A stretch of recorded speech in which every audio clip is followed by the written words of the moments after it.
नमस्कार, स्वागत आहे तुमचं माझ्या यूट्यूब चॅनलमध्ये, ज्याचं नाव आहे स्वामी भक्ती मराठी। 18 ऑगस्ट 2025ला शेवटचा श्रावण सोमवार आलेला आहे।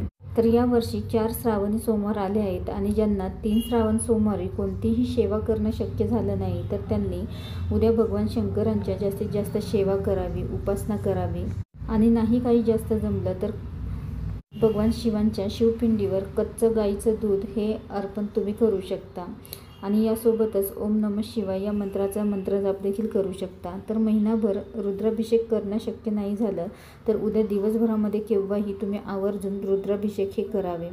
भगवान शंकरांची सेवा करण्याचा अतिउत्तम आणि महत्त्वाचा काळ म्हणजेच प्रदोष काळ मानला गेलेला आहे।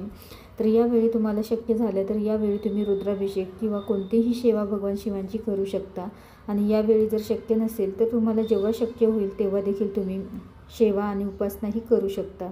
तर या 4थ्या श्रावण सोमवारी शिवामोठ ही जवस आहे आणि उद्या 21 दिवसांचा आपल्याला अतिशय प्रभावी उपाय एक करायचा आहे। यासोबतच 5 बेलपानांचा देखील एक उपाय आपल्याला करायचा आहे। तर यामुळे सर्व संकट दूर होतील आणि अकाल मृत्यू देखील येणार नाही, घरामध्ये सुख शांती नांदेल।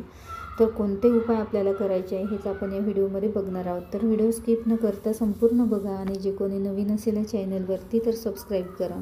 तर उद्या 4था श्रावणी सोमवार आहे आणि या दिवशी आपल्याला भगवान शिवांची जास्तीत जास्त सेवा करायची आहे। भगवान शंकरांना प्रार्थना करायची आहे की माझ्या घरामध्ये कधीही अकाल मृत्यू येऊ देऊ नका, माझ्या घरामध्ये सर्वांना सुखाचं, समाधानाचं आणि आयु आरोग्य लाभू द्या आणि त्यासोबतच घरामध्ये कोणालाही अकाल मृत्यू येऊ नये। तर यासाठी आपल्याला हा जवसांचा 21 जवसाचा उपाय करायचा आहे। तर आपल्या हातामध्ये आपल्याला 21 जवस घ्यायचे आहे आणि उजव्या हातामध्ये जवस घ्यायचे आहे आणि त्यानंतर शिव गायत्री मंत्राचं 21 वेळा पठण करायचं आहे। आपण शिवामोठ ही ओली करून अर्पण करत असतो आणि हा उपाय जमेल तेव्हा तुम्हाला जमेल तर मंदिरामध्ये जाऊन करा किंवा घरामध्ये केला तरीही चालेल।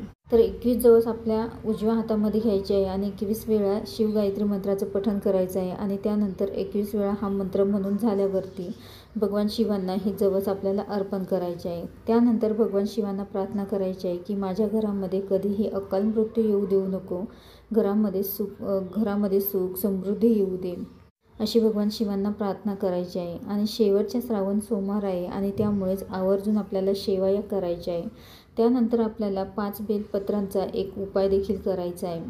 तर आपल्याला यासाठी 5 बेलपत्र घ्यायचे आहे, 3 पाने असलेले, ते कुठेही चिरलेले, फाटलेले किंवा खराब झालेले नसावे। तर हे बेलपत्र आपल्याला 5 घ्यायचे आहे आणि ते भगवान शिवांना अर्पण करायचे आहे।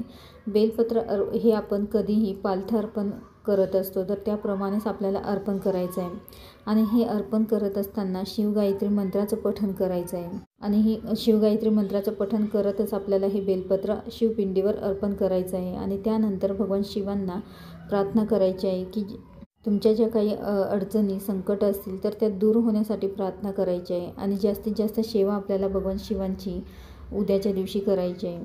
श्रावण महिना हा सणांचा राजा आहे आणि ज्या घरामध्ये भगवान शिवांच्या या सर्व सेवा होतात त्या घरामध्ये कधीच कोणतीच बाधा राहत नाही आणि कधीही त्या घरामध्ये अकाल मृत्यू येत नाही आणि त्यामुळेच आपल्याला उद्या जास्तीत जास्त सेवा भगवान शिवांची करायची आहे। त्यासोबतच जे अभिषेकाचं पाणी आहे तर ते घरामध्ये जर कोणी आजारी व्यक्ती असतील तर त्यांना ते तीर्थ प्यायला द्यायचं आहे। तर हे तीर्थ अमृतासमान काम करत असते आणि त्यामुळेच घरातील व्यक्ती जर कोणी आजारी असतील तर त्यांना हे अभिषेकाचं जे तीर्थ आहे तर ते त्यांना प्यायला द्यावे। तर अतिशय महत्त्वाचा आणि शेवटचा हा श्रावणी सोमवार आहे, तर आवर्जून सर्वांनी या शेवटच्या श्रावणी सोमवारी जास्तीत जास्त सेवा कराव्या।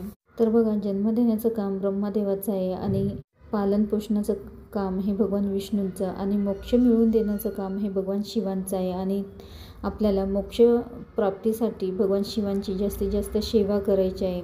आणि श्रावण महिना हा अतिशय शुभ आणि पवित्र महिना मानला जातो आणि हा महिना भगवान शिवांना समर्पित असतो आणि त्यामुळेच या महिन्यामध्ये आपल्याला जास्तीत जास्त सेवा करायच्या आहेत।